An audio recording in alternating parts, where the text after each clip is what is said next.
Presidente, peço licença para ir direto ao voto. Pois não. E inicio aqui, então, lendo. Inicialmente, verifico que há a adequação do projeto à Constituição, de modo a preservar a harmonia e unidade do sistema, obedecendo-se às normas da Carta Magna, in verbis. Artigo 21. Compete à União, inciso 6º, autorizar e fiscalizar a produção e o comércio de material bélico. Artigo 22. Compete privativamente à União legislar sobre, inciso 21º, normas gerais de organização, efetivos, material bélico, garantias, convocação, mobilização, inatividades e pensões das polícias militares e dos corpos de bombeiros militares. Também fundamenta-se o projeto na indisponibilidade do interesse público. Artigo 2º. A administração pública obedecerá, dentre outros, aos princípios da legalidade, finalidade, motivação, razoabilidade, proporcionalidade, moralidade, ampla defesa, contraditório, segurança jurídica, interesse público e eficiência. Parágrafo único. Nos processos administrativos serão observados, entre outros, os critérios de, inciso 2º, atendimento a fins de interesse geral, vedada a renúncia total ou parcial de poderes ou competências, salvo autorização em lei. Quanto à licitude, averigo que o projeto está de acordo com os princípios gerais do direito e o ordenamento jurídico brasileiro vigente.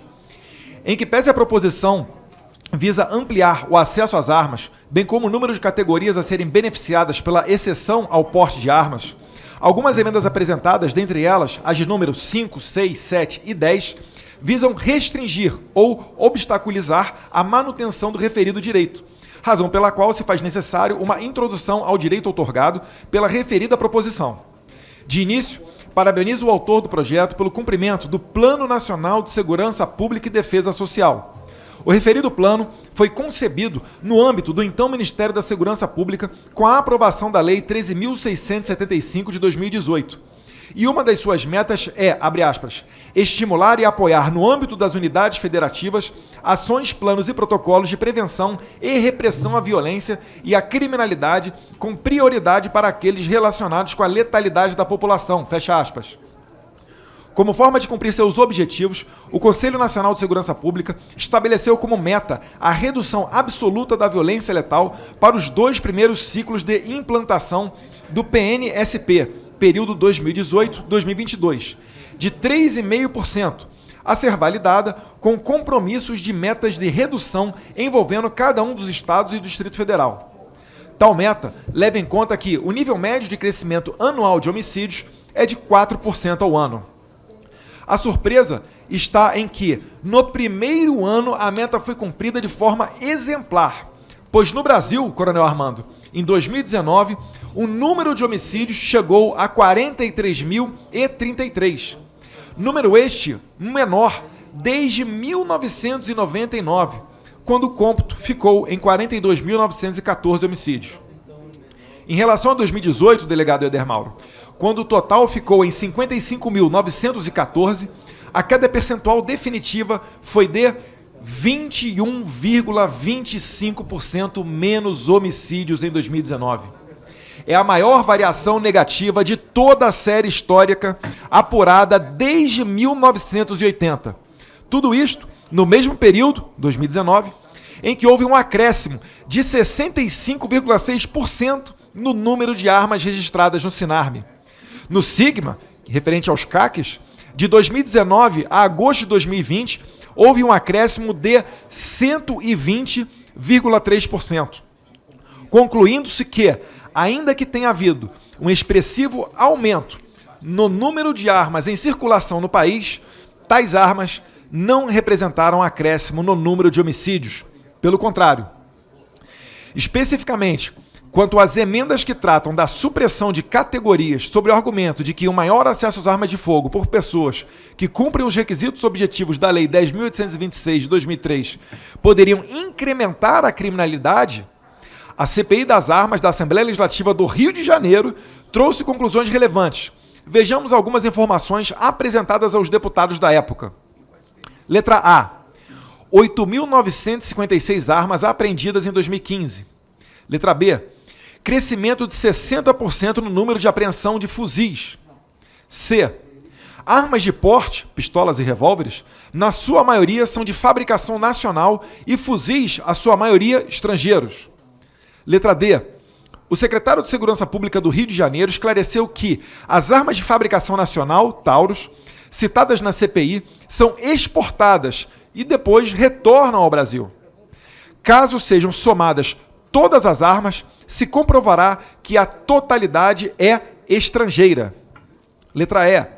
A interlocutora confirma que armas Taurus representam 40% das apreensões, no caso, de origem estrangeira. Letra F. Das 8.956 armas apreendidas em 2015, somente 4.506 possuem número, ou seja, o trabalho teve sua estatística reduzida. Letra G. Desde dessas, 3.121 não possuíam registro no Sinarme. Letra H. Ainda, as 4.506 armas não somente possuem numeração raspada, mas também não possuíam numeração. As que não possuíam número não são de fabricação nacional. E, chegando às conclusões, é confirmado que 86% das armas apreendidas não tinham origem identificada. Ainda fora realizado todo o rastreamento, mas sem sucesso. Letra J. Por demais, concluiu-se que quase 100% dessas armas eram da marca CZ e Glock, ou seja, de origem estrangeira, e que foram vendidas para o Paraguai conforme confirmação com as fábricas. Do teor somente se comprova o grande equívoco do controle das armas, sua rastreabilidade e, principalmente, que aqueles que adquirem cumprindo os requisitos da Lei 10.826 não abastecem um crime organizado. Pode-se destacar que o incremento notório no comércio de armas nos últimos anos foi acompanhado da queda drástica dos números de homicídios cometidos com arma de fogo. Por demais, em artigo publicado pela revista Época, Jean Paulo Morgado Braga comprovou a ausência de relação entre mortes violentas e o acesso às armas daqueles cumpridores dos requisitos estabelecidos na Lei 10.826. Vejamos, abre aspas. Eu pedi, e a Secretaria de Polícia Civil do Rio prontamente forneceu, via Lei de Acesso à Informação, microdados, ou seja, os dados separados um a um, das apreensões de armas e munições no Estado entre janeiro de 2016 e julho deste ano, com dois detalhes importantes: se a origem da arma é lícita ou ilícita e a que tipo de dono pertenciam. Das 48.656 armas listadas pela Polícia Civil como apreendidas nos últimos 43 meses, apenas 83, ou 0,17%, constam como tendo origem lícita. Já seriam dados suficientes para embasar o que já escrevi algumas vezes. O verdadeiro problema são as armas ilegais, ilícitas, no caso das apreendidas de 2016 para cá. 99,83% do total. 99,83% do total das armas apreendidas são de origem ilícitas. Não as armas registradas, com dono, endereço, CPF, etc. Mas vamos adiante. Vou retirar da conta as armas das polícias, das Forças Armadas e outras forças de segurança que foram apreendidas, em situações, por exemplo, para perícia após confronto ou recuperação de armamento desviado, ou listadas no caso de furto ou roubo de armamento. E as armas não identificadas por qualquer motivo, como as que têm a numeração raspada. Vamos olhar só as armas com registro particular, que podem pertencer a pessoas comuns, militares e policiais. Nestes, mais de 3 anos e meio, foram apreendidas 3.367 armas marcadas pela polícia como registro particular, sejam elas lícitas ou ilícitas. Temos aí um argumento contra a histeria acerca da flexibilização do porte e posse de armas. Só 6,9% do armamento apreendido está na mão ou pertencia a particulares. Só que dá para ir além. Dessas 3.367 armas, 3.356 têm procedência ilícita, mas 1.224 destas foram entregues voluntariamente na campanha do desarmamento, entre parênteses, 314 armas, ou foram roubadas, furtadas ou extraviadas, em alguns casos, durante outros crimes, como roubo de carga, homicídios e etc. Ou seja, o crime não foi cometido com a arma. A perda ou furto da arma é o crime em si. Sobram 2.132 armas. Não que seja pouco, mas o número corresponde a 4,38% do total das apreensões. Chegamos então às armas de procedência lícita. São Coronel Armando, 11 armas. 11. 8 pistolas e 3 revólveres apreendidos em 43 meses. Míseros 0,022% do total das armas apreendidas. E o autor do artigo finaliza. Ou seja, se é possível usar a apreensão de armas como termômetro, todo o desespero, todos os discursos no plenário do Congresso, todo o pânico nas ruas, as discussões, os debates, as mesas redondas, as plenárias em universidades, as dissensões familiares, tudo isso, pelo menos no Rio de Janeiro, se refere a 11 armas apreendidas em 43 meses. Dá uma coronha ou um cano por mês, em média, num estado com quase 17 milhões de habitantes. É cerca de nada. As razões expendidas, principalmente na emenda 10 do deputado Marcelo Freixo, tornam-se inócuas ante as diversas provas científicas e os fatos apresentados em diversos estudos, especialmente no âmbito da CPI instalada no Rio de Janeiro. Ultrapassado todo o introito, de forma a refutar todos os argumentos e emendas contrárias ao aperfeiçoamento da legislação de armas, entendemos que seja possível aprovar as emendas número 1, 2, 3, 4, 8, 9 e 11. Veja-se que todos os argumentos despendidos até o presente momento fazem com que seja necessário tecer maiores argumentos para a ampliação de outras categorias ao porte de armas. Desde já, inclusive, deixamos constado que o mesmo deveria ocorrer com todos os cidadãos, evitando-se assim a criação de classes. Porém, vamos nos ater ao projeto apresentado e ao seu aperfeiçoamento. No mérito da proposição, somos pelo seu acatamento, com apenas 5 reparos imprescindíveis, os quais serão solucionados pelo substitutivo que apresentamos. O primeiro se refere à correção da redação prevista no artigo 4º da Lei 10.826. Em verbis, artigo 4º. Para adquirir arma de fogo de uso permitido, o interessado deverá, além de declarar a efetiva necessidade, atender aos seguintes requisitos. Veja-se que a referida redação faz com que exista no ordenamento jurídico uma antinomia aparente entre o dispositivo supra e o disposto no artigo 1º da Lei 13.726 de 2018. Extrai-se do dispositivo que competirá ao interessado declarar sua efetiva necessidade e não comprová-la, tornando-se uma burocracia sem qualquer finalidade. Para que o interessado possa adquirir qualquer arma de fogo, ele deve cumprir os requisitos dispostos nos incisos 1, 2, 3 do artigo 4º. Critérios estes objetivos, com a finalidade social, fazendo com que a declaração citada seja uma mera formalidade, inexistindo qualquer risco com a sua supressão. Por essa razão, e de forma a evitar conflito de normas, eis que, estimulada com a Lei 13.726 de 2018, sugerimos a racionalização do procedimento mediante a supressão da referida redação, como segue. Assim ficaria, artigo 4º. Para adquirir arma de fogo de uso permitido, o interessado deverá atender aos seguintes requisitos. A segunda correção está relacionada com o não atingimento da finalidade esperada pela criação da norma, ou seja, violação do próprio processo legislativo. Vejamos a redação original do inciso 9 do artigo 6º da Lei 10.826. Inciso 9.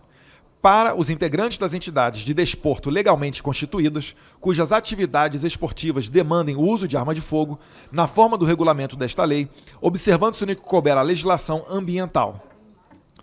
Na proposição, o referido possui a seguinte redação, inciso 9, a nossa sugestão. Para os certificados desde brasileiro, como caçadores, atiradores e colecionadores, na forma prevista no regulamento desta lei, observado no que couber a legislação ambiental vigente. Desde 2003, os integrantes das entidades de desporto legalmente constituídas, no caso, os certificados pelo Exército Brasileiro, como caçadores, atiradores e colecionadores, aguardam a regulamentação específica para a concessão do porte de arma de fogo e de suas armas, desde 2003. Desde já, é importante ressaltar que o referido porte disposto no inciso 9 do artigo 6º não se confunde com o porte de trânsito previsto no artigo 24 da referida lei, razão pela qual a manutenção da referida regulamentação em nada contribui para a efetivação de um direito já previsto e expresso desde 2003. Isto posto, sugerimos a seguinte redação ao dispositivo, inciso 9. Para os certificados pelo Exército Brasileiro como caçadores, atiradores e colecionadores. O terceiro reparo se trata da violação ao disposto na Lei 8.906 de 1994, que dispõe sobre o Estatuto da Advocacia. A proposição, ao criar uma subclasse de advogados em seu inciso 18, feriu diretamente o disposto no artigo 6º do Estatuto da Advocacia, que dispõe sobre a inexistência de hierarquia nem subordinação entre advogados. Não somente a indispensabilidade do advogado, previsto no artigo 133 da Constituição Federal, não é privativa dos advogados públicos federais, como quer fazer crer a proposição. Para que a advocacia exerça seu importante papel com liberdade e igualdade, é imperativo que inexista hierarquia ou gradação entre os atores do processo administrativo ou judicial, inclusive inquérito policial ou civil, como dispõe o artigo 6º do Estatuto da Advocacia. O arcabouço legislativo atual não garante um tratamento isonômico entre os atores do processo, pois apenas concede a posse da arma ao advogado, o qual deverá restringir a defesa da sua vida e liberdade de profissão na sua residência ou ambiente de trabalho. São raras as hipóteses em que fora concedido porte de arma de fogo, o qual autorizaria o advogado a carregar consigo o armamento para a legítima defesa. Se mantivermos a advocacia nos moldes em que fora proposto no projeto, a autoridade continuará a exercer sua discricionariedade para deferimento do pedido, fazendo com que tal comprovação se torne uma barreira intransponível para que todo e qualquer cidadão que não possui o status jurídico especial. Para uma breve noção do risco envolvendo a profissão de advogado, só em 2014 foram assassinados pelo menos 13 advogados, em razão da sua profissão, apenas no estado do Pará, delegado Éder Mauro. O fato resultou em uma denúncia da Comissão Interamericana de Direitos Humanos da Organização dos Estados Americanos, a OEA. Em uma pesquisa realizada em 2018 pelo atual presidente da OAB, secção Paraná, Dr. Cássio Teles, em menos de 3 anos foram registrados 72 assassinatos de advogados no Brasil. Destes, 45 relacionados diretamente com o exercício profissional e 2 deles tiveram participação de facção criminosas. Na época, Dr. Cássio Teles era presidente da Comissão Nacional de Defesa das Prerrogativas e da Valorização da Advocacia da OAB, estando à frente do grupo de trabalho que organizou o estudo e concluiu que, abre aspas, estes números são absolutamente espantosos e alarmantes, fecha aspas. Mesmo diante de todos os fatos, o advogado, ao tentar obter o registro ou porte de arma de fogo, é obrigado a comprovar a efetiva necessidade por exercício da atividade profissional de risco ou de ameaça à sua integridade física. Para os demais atores do processo, a legislação estabelece a prerrogativa do porte de arma para a defesa funcional. Vejamos. Lei Orgânica da Magistratura, artigo 33.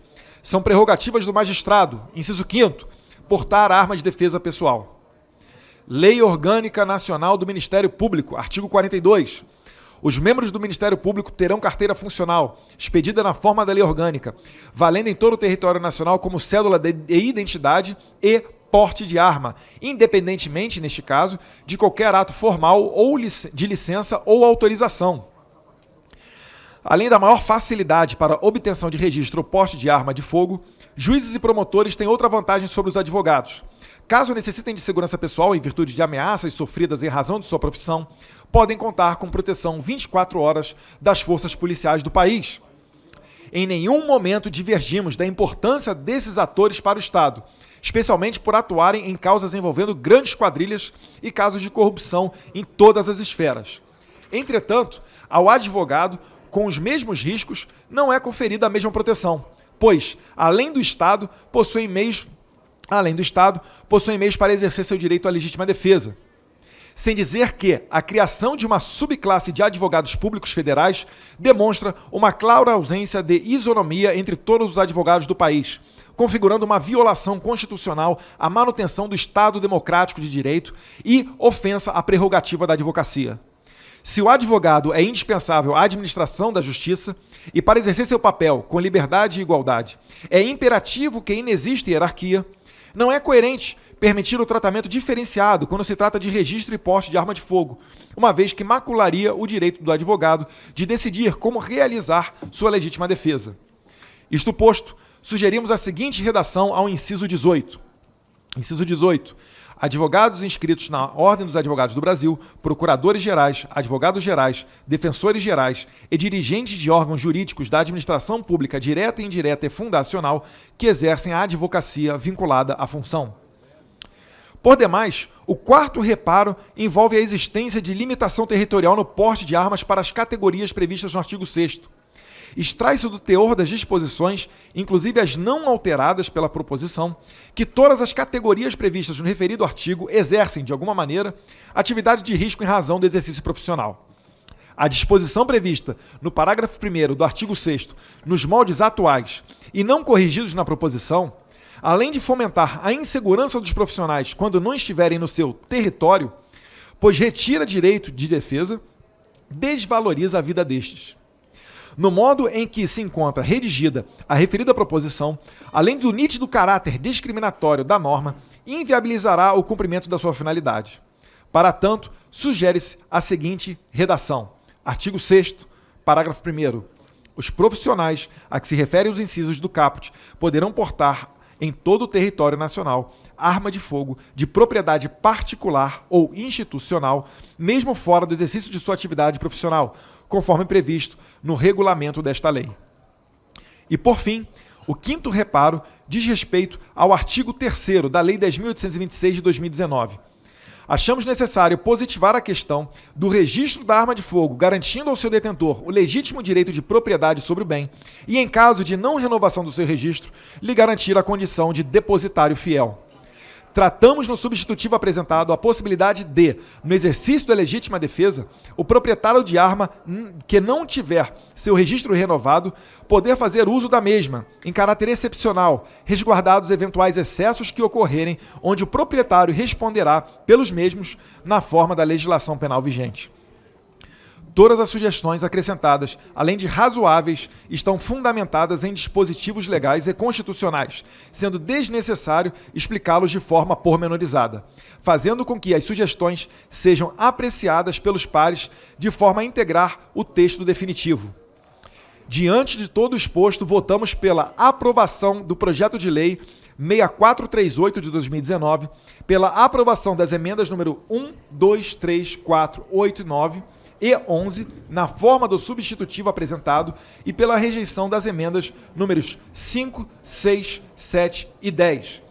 Presidente, eu queria aqui só fazer uma complementação de voto, para também inserir aqui no substitutivo, só pegar o artigo certo para não ter erro, no substitutivo, o artigo 6º, parágrafo 1º-A, para que seja inserido o inciso 14, e também para que seja inserido o inciso 14 no parágrafo 4º do mesmo artigo. E, além disso, para que seja criado o inciso 20, prevendo também os servidores administrativos dos órgãos de segurança pública. E, de igual maneira, que esse novo criado inciso 20 seja também inserido no parágrafo 1º-A e também no parágrafo 4º. Os servidores administrativos são referência àqueles de órgãos de segurança pública, são aqueles que, por exemplo, na Polícia Federal, eu vi, presidente, fazendo incineração de drogas, e nesse trajeto entre o depósito, normalmente em sede da Polícia Federal, até o local de incineração, esses agentes administrativos fazem, para citar apenas um dos casos em que faz-se necessário o porte de arma de fogo para que eles desempenhem bem as suas funções. É o voto, presidente.